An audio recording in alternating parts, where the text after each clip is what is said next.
Assalamualaikum warahmatullahi wabarakatuh. Saya akan menceritakan tentang kisah Muawiyah bin Abu Sufyan. Dia diperbincangkan banyak orang karena memiliki sejarah panjang dalam peradaban Islam. Tidak banyak orang yang mengetahui kemuliaan hatinya. Ia mendapat julukan pamannya orang mukmin karena saudara perempuannya ialah istri Rasulullah. Ia adalah pencetus terbentuk armada laut yang berhasil merebut wilayah Eropa ke dalam wilayah Islam. Ia adalah raja pertama dalam pemerintahan Islam. Ialah Muawiyah bin Abu Sufyan. Muawiyah merupakan putra dari seorang Quraisy, ibunya Hindun bin Hutbah dan ayahnya Abu Sufyan bin Harb. Keduanya sama-sama memerangi Rasulullah Shallallahu Alaihi Wasallam bersama kaum kafir Quraisy. Namun pada akhirnya kehidupannya keduanya mendapat hidayah ketika Rasulullah menaklukkan Mekah sebagai kota orang yang beriman di tahun 8 Hijriah. Muawiyah sendiri tercatat terlebih dahulu memeluk Islam, peristiwa Hudaybiyah yang menghantarkan pada Islam. Nama Allah yang Maha Pengasih dan Maha Penyayang. Apakah kalian tahu isi perjanjian ini? Ini adalah perjanjian damai dari Nabi Muhammad utusan Allah. Kalaulah kami bersaksi bahwa Nabi Muhammad utusan Allah, maka kami tidak akan membunuhmu, tapi Mekah kampung halaman kami. Di tahun berikutnya kami akan menerima kalian datang ke Mekah. Kalian boleh datang dan tinggal di Mekah selama 3 hari untuk mengadakan umroh dan mengadakan gencatan senjata. Saat itu tahun ke-7 Hijriah, Rasulullah bersama Muslim Madinah datang ke Mekah untuk melaksanakan umroh yang batal dilakukan di tahun sebelumnya. Disinilah pintu hatinya terbuka untuk memeluk Islam sebagai keyakinan barunya. Sejak Muawiyah masuk Islam, ia tidak pernah menyia-nyiakan waktunya untuk belajar kepada Rasulullah. Ia memiliki sifat terpuji dan memiliki kemampuan membaca dan menulis. Kelebihan inilah yang membuat Rasulullah mempercayakannya sebagai salah satu pencetak wahyu, sebuah tugas yang amat mulia. Pengabdiannya sebagai pembela Islam tetap ia teruskan meski Rasulullah telah menghembuskan akhir napas terakhir di tahun 11 Hijriah. Saat muncul gerakan murtad di masa Khalifah Abu Bakar As-Siddiq, Muawiyah masuk barisan bersama kaum muslim lainnya untuk menolak pemberontakan akidah. Ketika kekhalifahan bergulir kepada Umar bin Khattab, posisi Muawiyah pun semakin diperhitungkan. Ia dipercaya Khalifah Umar untuk melanjutkan kepemimpinan saudaranya, Yazid bin Abi Sufyan, sebagai gubernur Syam. Disinilah Muawiyah mulai memainkan perannya sebagai pemimpin. Memasuki masa Khalifah Utsman bin Affan, Muawiyah semakin dipercaya untuk memimpin seluruh wilayah Syam, termasuk Syria, Lebanon, Yordania, dan Palestina. Kesempatan ini tak dilewatkan Muawiyah untuk semakin memperluas wilayah Islam.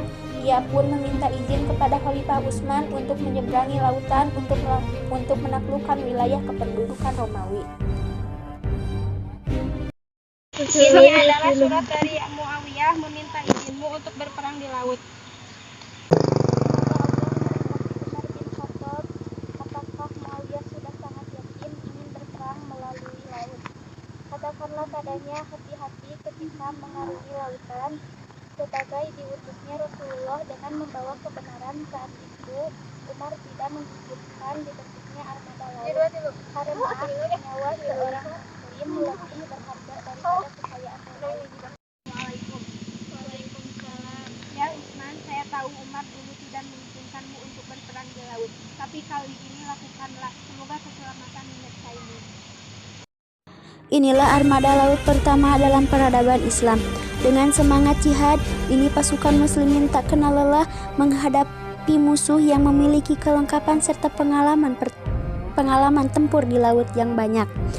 Atas pertolongan Allah, pasukan muslimin berhasil menaklukkan Pulau Sinus dari Romawi. Prestasi demi prestasi semakin banyak. Toreh Muawiyah di bawah Khalifah Utsman, ia memerintahkan dengan bijaksana. Namun ada segelintir orang yang tidak menyukai kekhalifahan Utsman dan menyebarkan fitnah sehingga berhasil memecah kaum muslimin. Hal ini membuat kondisi masyarakat galau. Puncak kekacauan terjadi saat Khalifah Islam terbunuh oleh orang tak dikenal tadi.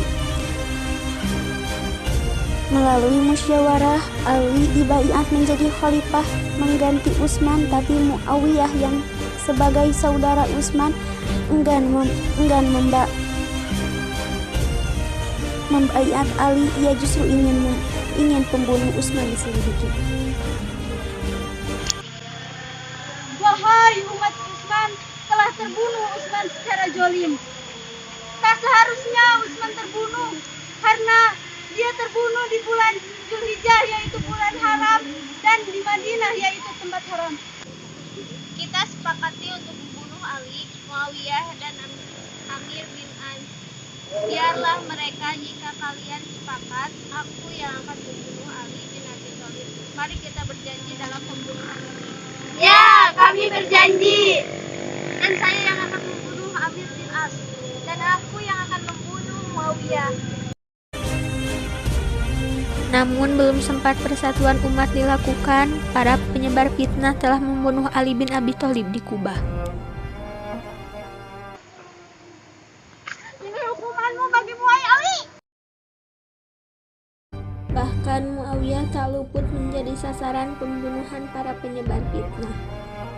Ali pun mewasiatkan kepemimpinannya kepada Hasan bin Ali. Kabar terburuknya Khalifah Ali membuat Muawiyah begitu terkejut. Wahai Muawiyah, aku punya kabar yang akan membuatmu terkejut dan bermanfaat jika aku sampaikan kepadamu. Apa itu? Tadi subuh, saudaraku berhasil membunuh Ali. Semoga Allah membalasnya. Meski berbeda pendapat dengan Ali, ia tak kuasa menahan kesedihan atas kepergian sang pemilik padang Zulfikar. Ali bin Abi Thalib telah wafat. Telah perginya seorang ilmu dengan perginya Ali bin Abi Thalib. Kau menangisinya, menangis karena dia terbunuh. Celakalah kau tidak tahu. Orang-orang berilmu telah pergi yang cerdas sebelum ditemukannya penyebab Utsman, dia telah tiada. Berlanjutlah kekhalifahan di tangan Hasan bin Ali, namun perpecahan umat muslimin belum kunjung tersatukan. Kau mempunyai akhlak yang sangat mulia. Kau adalah orang yang bijaksana. Tutur kata baik. Kau juga orang yang jujur demi sebuah kebaikan. Kenapa kita tidak bermusyawarah dahulu? Kau juga tidak melibatkan masyarakatmu dan mengabarkan mereka. Di bulan ke-6, akhirnya Hasan beristihad menyerahkan kekhalifahan kepada Muawiyah bin Abu Sufyan. Wahai umatku, ini adalah urusan yang akan diselesaikan dengan Muawiyah, tapi Muawiyah berhak dariku atas jabatan perselisihan ini sebaiknya ditinggalkan demi persatuan umat Rasulullah. Ingat, aku akan memutuskan membaik Muawiyah sebagai pemimpin, maka berdirilah Berpindahlah kepemimpinan Hasan bin Ali ke Muawiyah di tahun 41 Hijriah. Tahun ini disebut tahun persatuan. Masyarakat pun amat mencintai kepemimpinan Muawiyah hingga menjelang akhir kekuasaannya di tahun 60 Hijriah. Masyarakat yang mempercayakan agar roda pemerintahan tetap dipegang oleh Bani Umayyah, Muawiyah mengamanahi putranya Yazid sebagai penggantinya. Detak jantung Muawiyah berhenti di usia 78 tahun, namun di saat itulah dinasti Umayyah terlahir hingga mencapai 90 tahun lamanya. Di bawah Bani Umayyah, Islam mencapai puncak kejayaan dan perluasan hingga mencapai Spanyol dan Asia Tengah.